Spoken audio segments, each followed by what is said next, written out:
For 47 million years, the Dominion had been the undisputed rulers of the galaxy.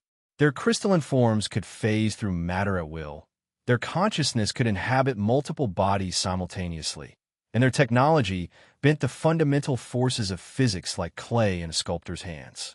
They had transcended mortality, conquered death itself, and reshaped entire star systems to suit their aesthetic preferences. The galaxy called them the Alpha species, the inevitable evolutionary endpoint that all civilizations aspired to become. Lord Zephyrus materialized on the bridge of the flagship Eternal Supremacy, his form shifting between translucent crystal and pure energy as his mood dictated. Today, he was contemplating the newest addition to their empire, a small yellow star system called Sol, inhabited by a bipedal species that had only recently discovered nuclear fusion. "These humans show promise," reported his science minister, Lady Celestis, her voice resonating through dimensions.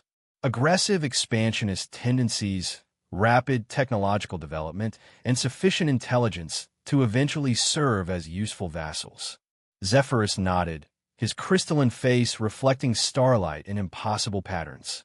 The Dominion had perfected the art of species integration over millions of years.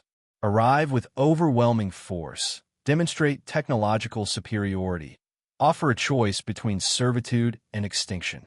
Most civilizations chose wisely. "Begin standard subjugation protocols," he commanded. "Their resistance should collapse within cycles once they comprehend our true nature." The first wave of Dominion ships emerged from hyperspace. Massive geometric forms that defied Euclidean geometry, their hulls inscribed with equations that hurt to perceive. They had expected the usual response: primitive weapons fire, desperate communication attempts, eventual surrender once the hopelessness became apparent. They laughed.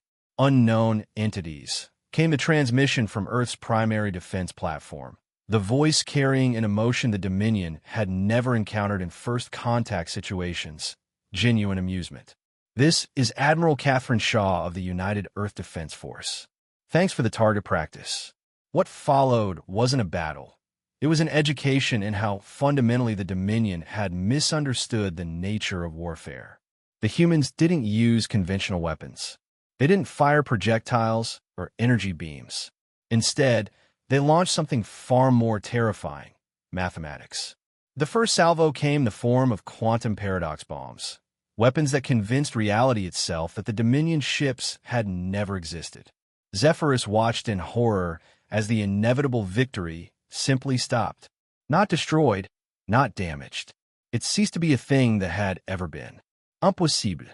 Lady Celestis shrieked, her form flickering between dimensions as panic set in. "They're a type, one civilization. They barely understand their own physics." The second wave of human attacks targeted their consciousness directly.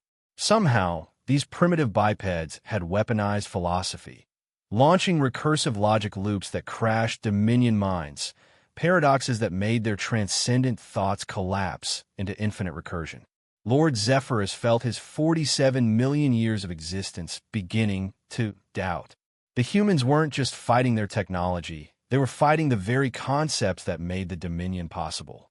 "Sir," his tactical officer reported, his voice breaking across multiple dimensional frequencies, "they're broadcasting something. It's mathematics, but wrong. Intentionally wrong. It's making our reality engines malfunction." The transmission was elegant in its simplicity. Proof that 1 + 1 is equal to 3, demonstrated with such flawless logical structure that the universe briefly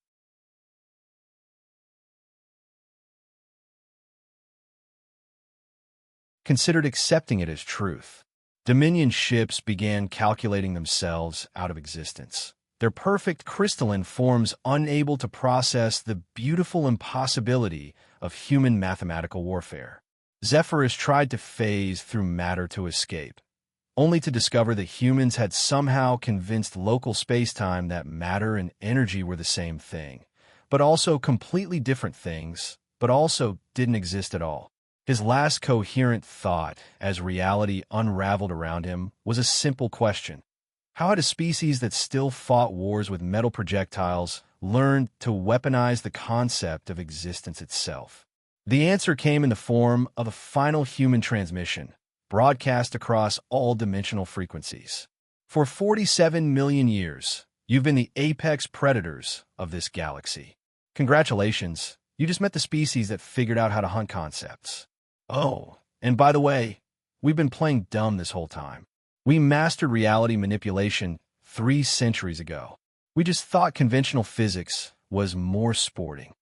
The Dominion's final moment of awareness was the realization that humans hadn't evolved to their level of transcendence. They had evolved beyond it, then chosen to pretend otherwise until someone gave them a reason to stop pretending. The galaxy no longer had an alpha species. It had something far more dangerous. Humans who thought cosmic godhood was pretty neat but preferred baseball.